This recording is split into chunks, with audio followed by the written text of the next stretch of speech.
Dr. Eleanor Drage, the host of the Good Robot podcast. Join me as I ask the experts, what is good technology? Is it even possible? And how can feminism and other justice-seeking movements help us work towards it?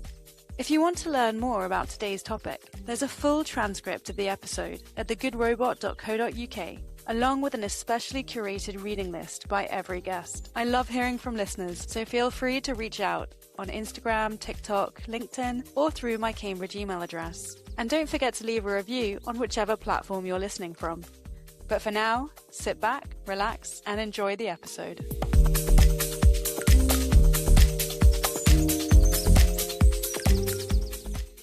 I'm really pleased to be speaking with you today. This is like a really exciting episode for me because we've already done part one of this episode thinking about the democratization of data centers.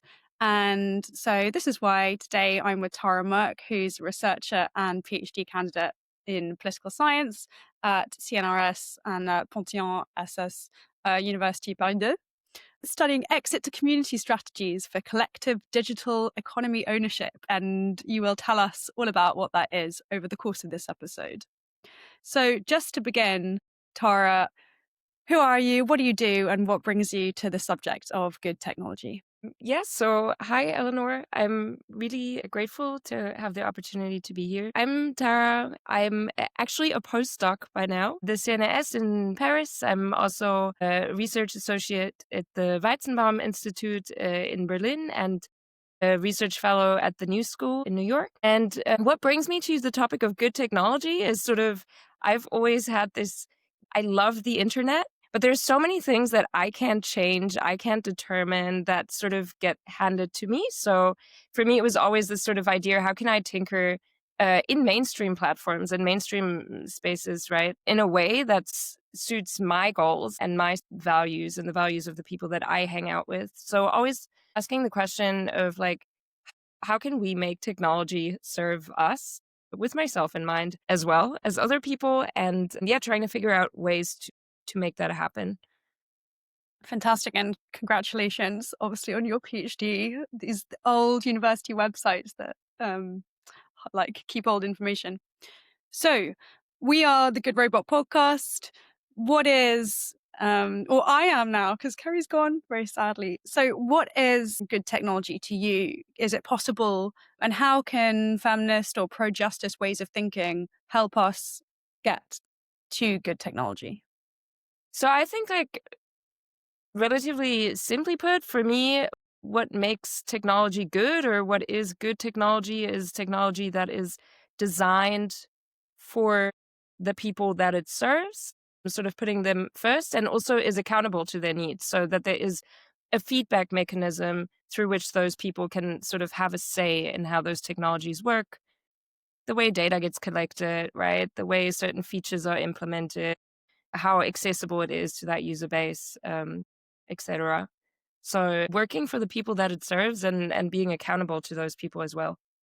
It sounds so straightforward, and yet somehow it's just not happening. So before we talk about how to democratize data centers, it's important to ask the key question, which is, what is a data center?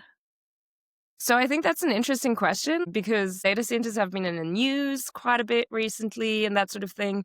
And they're usually portrayed as these huge industrial concrete blocks somewhere outside of big cities that have thousands of servers and like blinking lights and look very matrix futuristic tech. But actually, like, there's not any one definition for what a data center can be or should look like. But, a data center in essence is just a building or a room housing some sort of IT infrastructure. This could be servers hosting websites. It could be storage systems for, certain data. It could be networking equipment. So it's really not defined how big a data center needs to be, what needs to be in it, and also what that IT infrastructure does specifically.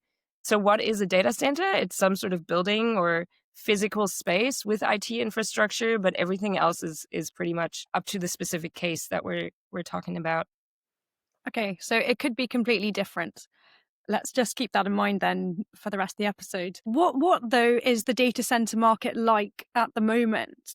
And how has it become so homogenous? When we think about a data center, it's become this concrete, flat building, one story, just above the ground. And if you look for them on Google Earth, which you can do with Anne Pasek's incredible tool about which helps people look for the data centers that support the websites that they go on a lot, whether they're in Arizona or in Dublin. They all look pretty similar. They're not signposted, they're gated off, they're designed to be invisible so that we don't notice them, and yet they have a huge effect on local infrastructure. So again, why is the data center market so homogenous if a data center doesn't have to be this single thing? So I think that's a really interesting question, and I'm not sure. And I think that there's two parts of this question that I just want to go into. The first one being sort of that in reality, if we look at the data center market in terms of just like including smaller boutique sort of projects, they do not have to be big concrete slabs. Like I started Googling and there's all these blogs showing data centers in churches, data centers on swimming rafts, data centers in toilets, data centers underwater, like whatever you can imagine, data centers in mountains. I think those get mentioned by the news a little bit more often, but there's data centers everywhere and they could look very different depending on which one you're looking at. But the one that gets picked up in the news and sort of is the most frequent one is, as I described and you mentioned, that the very big concrete slab with thousands of machines in it. And I think one of the reasons why that is the case is number one, sort of the way in which we measure data centers. Usually we don't count the number of data centers in a country, we look at the capacity. And also when you present a data center, you say, okay, this is its capacity. And that capacity is usually measured by how much energy can go into it at a given moment in time. So you say, I have like 100 megawatt data center or a 10 megawatt data center. And that's how people generally talk about them. The energy that goes into the data center is important because it then determines to an extent how much computing capacity or how many servers can be hosted in that specific data center at a given time. So it does tell us a little bit about the size. And currently, as we talk more and more about AI systems and their computing requirements, this sort of size really matters because the AI systems that we're using today are really some of the technologies that require very, very high computing capacity. So everybody's sort of on the lookout for these data centers that can, have a throughput of like hundreds of megawatt hours every day and can train these models, can operate them, etc. So there's really a focus on who has the biggest one, or at least those that use most energy are the ones that are very much in the news, both as a challenge, right? Because it has all these environmental impacts, but also as sort of like, this is the one that we want, right? An ideal of a data center. So those are the ones that we're talking about. When we think about who has the most capacity of data centers, today we still see the US leading, followed by China and the European Union, right? So the usual suspects. But with the growing demand in AI, we're also seeing a data center boom. So these things are being built up all around the world, including places in the global south, specifically because maybe land or real estate is cheaper, because energy might be cheaper, because governments might be more willing to subsidize these projects in anticipation of job growth or other positive economic impacts that usually don't materialize. So we're seeing them growing overall. Currently, the data center market, like if you look at McKinsey stats, is 30 to 40% is controlled by cloud service providers. So this is Google Cloud, Amazon Web Services, Microsoft Azure, right? The big ones. That's 30 to 40% of global capacity today. Another 20%, so that brings us more than half of data centers, is controlled by smaller sort of cloud service providers or AI companies like OpenAI, Anthropic, etc. And then the remainder goes more towards being either co-location facilities. So co-locations are a specific type of data center where one company owns the building and provides the electricity and security, and then rents out the capacity of that building for other companies to put their servers in. So these co-location providers However, if we look at them in general, usually are also owned by real estate investment trusts. So large sort of funds that are publicly traded and predominantly accountable to their shareholder interests. And then a smaller remaining part is the independently operated data centers. I think this is around 10% right now, which could be university data centers, right? Museums, small businesses or small, medium-sized businesses, et cetera, et cetera. So that's the data center market today. But I think the one thing that is interesting to note or a little bit scary is that with the AI boom and the data center boom, we're seeing a lot of people predict that sort of the market share in data center capacity in the next 5 years of the big cloud service providers such as AWS and Google Cloud is going to grow to comprise more than 60% by 2030. And that dominance in the data center market, in my opinion, just gives those companies a lot of power over other things, not just compute capacity, but it gives them power to decide over how the environment is going to be impacted or those externalities are going to be mitigated. It gives them power over deciding who can access those computing resources as we see more people relying on cloud services.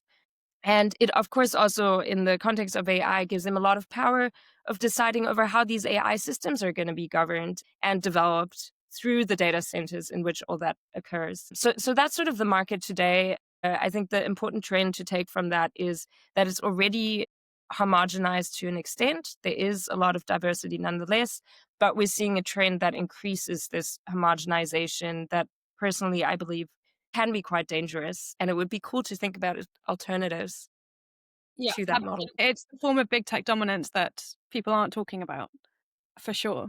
So I'm so glad that you told us these different forms of data centers that do exist and that which recognizes that hyperscalers are not desirable for everyone. Not everybody wants or needs that much compute capacity. And indeed, this is why we need different forms of AI that aren't so energy consumptive, that actually respond to more localized demands for energy.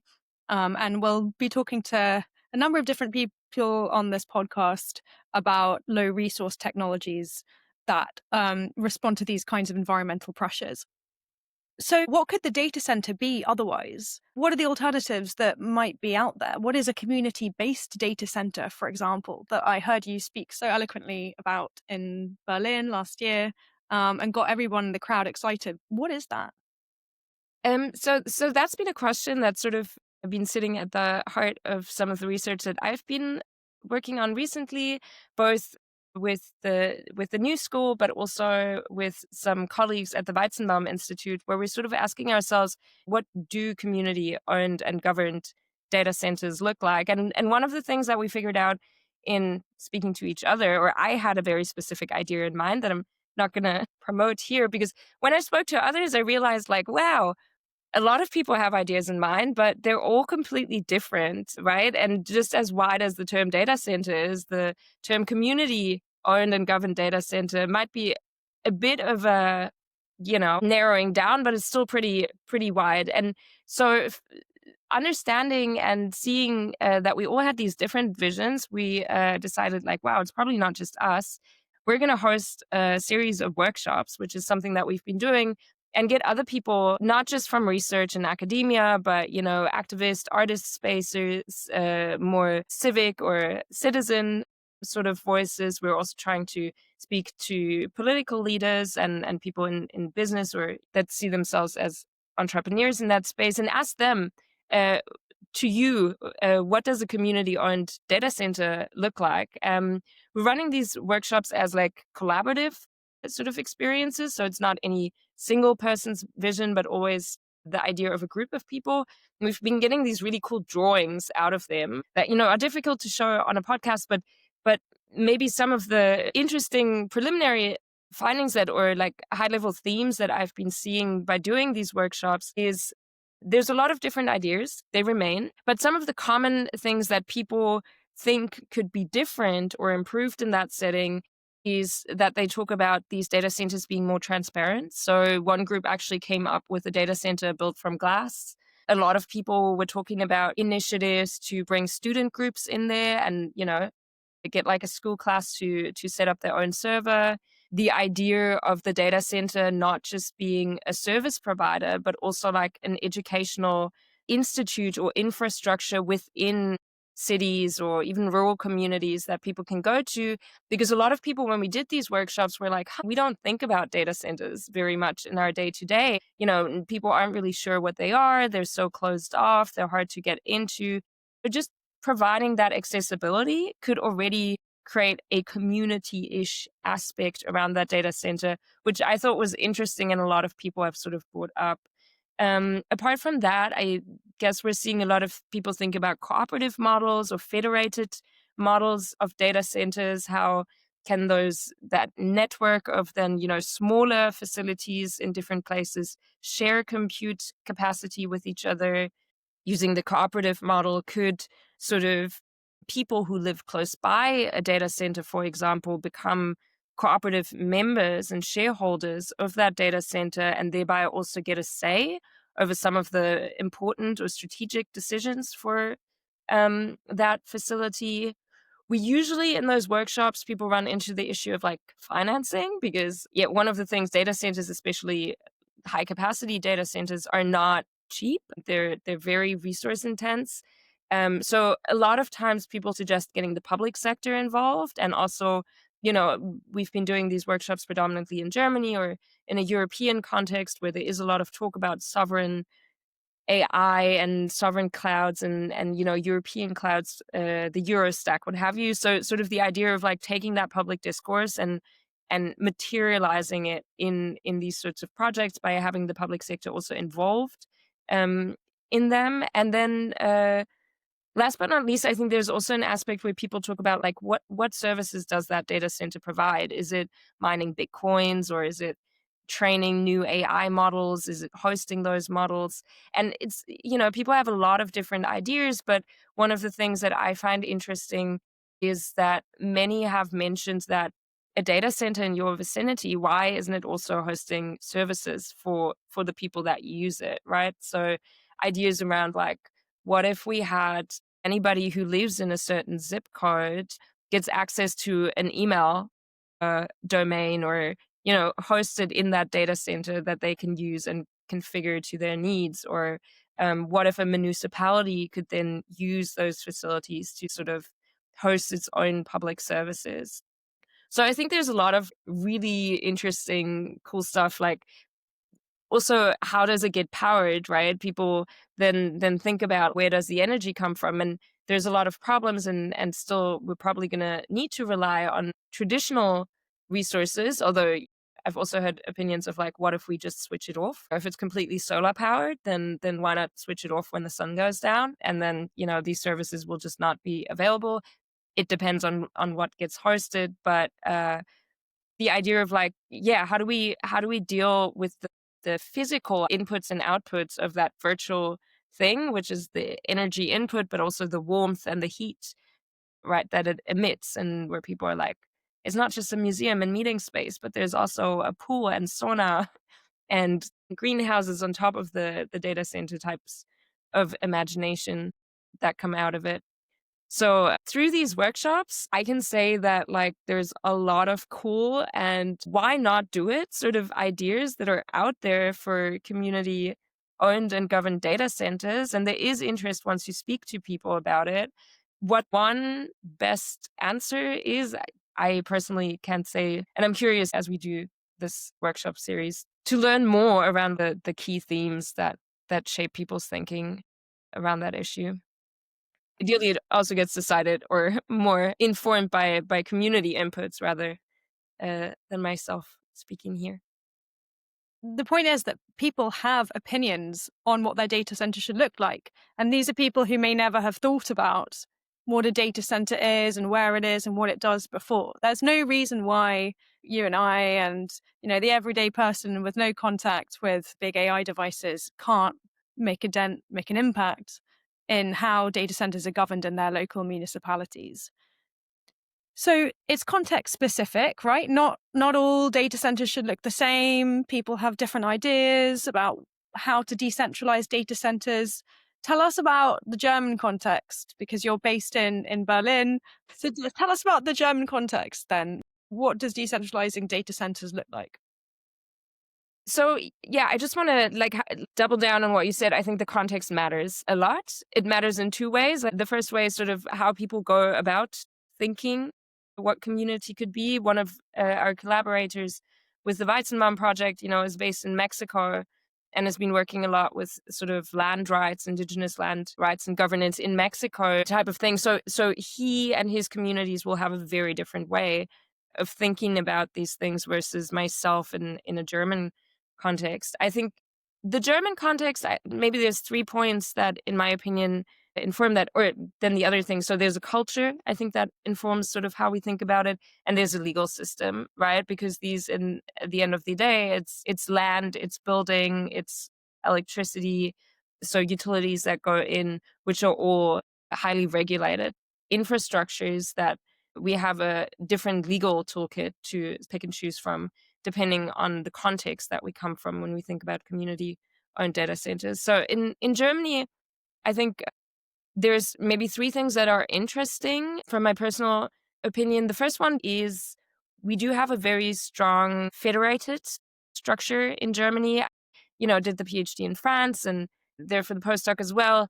There's a bit of it's different in comparing those two contexts historically. So in Germany, there's experience with doing something on a state level rather than on a federal level, and then sort of figuring out, there's also a lot of people are annoyed, but figuring out the annoying bits of then, piecing it all together again, which, however, I believe is a good starting point for thinking about these very localized digital infrastructures. A second aspect that I think is interesting from the German perspective is this idea of why would communities own infrastructure? And over the recent years, as Germany has been transitioning more towards renewable energies, there's been a rollout of wind turbines across the country. And we've heard a lot of these stories where the wind turbines are going to be built up next to small towns or villages, and the people who live there say, no, we don't want this wind turbine. It's going to ruin our view. It looks ugly. It's probably going to pollute, why do we need it? But there's been several cases now where those local residents actually become co-owners of the wind turbine. They also get a share of financial benefits. In some cases, they are able to buy the energy that is emitted from that wind turbine. And that changes then the way those communities approach this piece of infrastructure. And we've seen pieces where people are like, this is our wind turbine. And yes, it's here, but we're proud of it. It's cool, it's part of our local scene and maybe also part of what makes this specific town special and unique. So sort of the experience that we've had with these renewable energy infrastructures being rolled out in Germany, encouraging more co-ownership there, I think can really inform how we might want to think about the data center, which is also not the greatest thing to have in beautiful untouched natural landscapes, but it is providing services to a community, and why not apply similar thinking here? And then last but not least, I think there's this historic learning that maybe changes depending on context and maybe also defines how these legal tools can be used. So as part of my fellowship project at the New School, I've been conducting a historic case study of a cooperative data center group that operated in Germany for over 50 years and was serving a network of cooperative banks over here, so the Volks- and Raiffeisenbanken. But in 2015, it decided to merge with a non-cooperative data center group that was doing exactly the same thing in the south of Germany. So we have the federated infrastructure issue, and then lost its cooperative legal status. I'm still trying to, through that research project, figure out why that happened, if there's specific policy or ecosystem levers that, changed or should have been changed to maintain that cooperative entity. But nonetheless, seeking out these historical precedents that we've had for very alternative forms of ownership for data centers specifically, I think can also inform how we think about them in future and inform our thinking around what was possible before, how do we make that possible again, maybe in an even more lucrative way? So I think context really matters, both geographical but also historical and cultural, in bringing those pieces together. And Governance must play a really important role, and the law as well, in making sure that municipalities and citizens aren't offered a share of something and then actually, still not given a good deal. Right. So, how do we do governance well of these big physical structures? And has it got anything to do with, managing real estate and land? There's many tried and tested ways of locally run land and pastures. So, what's that got to do with managing data centers? So I think, yeah, that's a key piece, the experience, right, that people have in co-managing, co-governing. Community is a big word, right? So it's a little bit like, who is the community? The experience and legal tools that people have in a given jurisdiction to collectively manage resources, specifically housing, or real estate and land. And I just gave the Mexican example, right? There's going to be different approaches there versus in Germany. So I think one of the interesting things here, maybe, and that connects to some my other research that focuses more on the community ownership and governance of virtual platforms and protocols, and maybe also data. So all the virtual parts of the internet stack, not so much the physical. But I think the cool thing when we think about data centers is that there is that experience, right? Over hundreds of years, people have been living in co-op houses, have squatted buildings, have managed land in indigenous ways, have come up with the strangest agreements, but that are interesting and useful. And it's not too far removed from our shared knowledge and experience of how that happens. So most people, I would assume, if you ask around in your circle of friends for long enough, you'll find somebody who lives maybe in a co-op building or has been part of a community garden or things like that. So there is that experience, and it's something that we already know how to do. You have friends, it's not this frightening new thing, versus the other side of my research, at least, which is the virtual governance using crypto tokens or, platform co-ops, that can sometimes get very abstract, and where there's a lot of, I guess, unlearning involved in how we deal with digital platforms today, and how we're okay with huge platform operating companies just shoving decisions of, we're going to stop fact checking, or, racial slurs are now allowed in our face, and there's nothing that we can do about it. But we have to unlearn that sort of mentality that all I can do is exit if we want to be successful in the virtual co-governance space. I hope it's possible. I think it should happen. I think it's a very complementary stream of thinking and activities that is happening right now to the idea of community-owned data centers. But I think the advantage that we have in the data center idea is that shared history and knowledge and experience, that it isn't such a frightening thing, that we've always been able to collectively manage physical resources. And, this is just another industry vertical in which we should do it more often, in my opinion. There you go. We've always been able to do it. There's no reason we can't do it in this instance, too. So tell us about the internet, because we don't talk about ownership of the virtual realm very often, or at least it was a conversation that was had in the 70s with cybernetics, and it isn't really something that we would discuss on a day-to-day basis anymore. Why do people care more about physical infrastructure, and who should own the internet? Not sure. I agree that people care more about physical infrastructure, especially if you ask the research community that I also come from in the Web3 blockchain industry. So there's a lot of people that care very much about the virtual ownership sort of thing. However, also maybe with the demise a little bit, or crash of the NFT market, we do see that there's something about physical ownership that does seem to appeal more to people, and people cashing out their bitcoins and buying big cars with it. Like, why did you have the bitcoins in the first place? What is their value without the car, without the dollar price? So I think that's like a philosophical question, but for me, it just sort of signals that we intuitively maybe care more about the physical just because it's so tangible. Nevertheless, I think the virtual sort of ownership is becoming more and more important. It's becoming more and more important also as we speak about data. I think, that discussion has been had in a lot of places and is so relevant and needs to continue, because the question of who owns our data is it's a really big one, because the data ownership I don't have a legal background, so I'm using ownership quite broadly here. But whoever owns this data, can also determine how it gets used. So it's in the virtual space, ownership is, and also in the physical, it's really about the rights associated with it. So if you're an owner, then you get to decide how something gets used or not used, and who can access it and not access it, right? And these sorts of questions are the important ones around the data.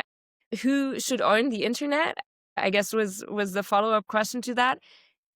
In my opinion, it goes back to the what is good technology. My answer was good technology is technology that serves the people that are affected by it and use it, and that technology needs to be accountable to those people. And I think the feedback loop of accountability, of like making technology and those people who build technology accountable to their users and affected stakeholders, that can be anchored in ownership rights. And for me, that ownership can and should be both ownership of physical sort of assets that make up the internet, as well as virtual elements. And how that then practically looks, I think, is going to be very different. But I hope that moving a little bit more into that direction can yield more good technology in the long run. Fantastic. You heard it here first. And shout out to the Indigenous groups that do lots of incredible data sovereignty work. I was working with Jason Lewis from Indigenous Protocol, and I know that Native Nations Institute do lots of cool stuff. So some of these groups are really pioneering the way that we think about data sovereignty. Tara, I could speak to you all day, but I've got to bring this to an end. Thank you so much for bringing to everybody this idea of democratized and decentralized data centers. For many people, it will be new, and I hope people will shrug off that apathy and get involved and feel that participation is possible. So thank you. Thank you so much. This episode was made possible thanks to Stiftung McCartle and the Leverhulme Trust. It was written and produced by me, Dr. Eleanor Drage, and the editor of this week's episode is credited in the episode's description. Thanks for listening.